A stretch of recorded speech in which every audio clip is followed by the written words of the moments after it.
एक बार की बात है। एक गांव में एक बड़े से बड़ा समुद्र था।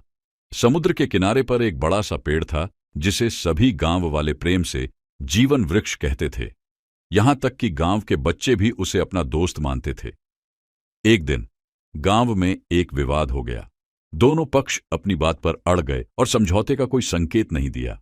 विवाद का समाधान करने के लिए सभी लोग जीवन वृक्ष के पास गए। वे जब समुद्र के किनारे पहुंचे तो उन्होंने देखा कि जीवन वृक्ष ने एक विशाल छाया फैला दी है और समुद्र को गोद में ले रखा है। इस छाया में उन्हें समाधान की शक्ति मिली और उन्होंने अपनी बात को सुलझा लिया। इस कहानी से हमें यह सीखने को मिलता है कि समस्याओं का समाधान करने के लिए हमें शांति और समझदारी की आवश्यकता होती है। जिस तरह जीवन वृक्ष ने छाया प्रदान की, हमें भी दूसरों की मदद करनी चाहिए और समस्याओं का समाधान करने में सहायक होना चाहिए। इसके अलावा एक और नैतिक कहानी है जो हमें सिखाती है कि हमें अपनी भूलों से सीख लेनी चाहिए। किसी गांव में एक बच्चा था जिसका नाम रामू था।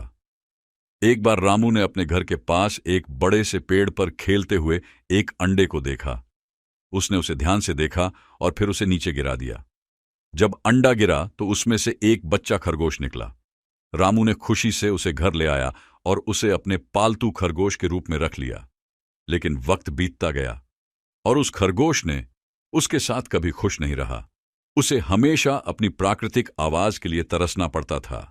बाद में रामू ने समझा कि वह अंडा गिराने की बजाय उसे उसी जगह पर छोड़ देना चाहिए था। उसे अपनी गलती समझ में आई और वह यह सीख लिया कि हमें दूसरों की प्राकृतिक स्थिति को समझने की आवश्यकता होती है।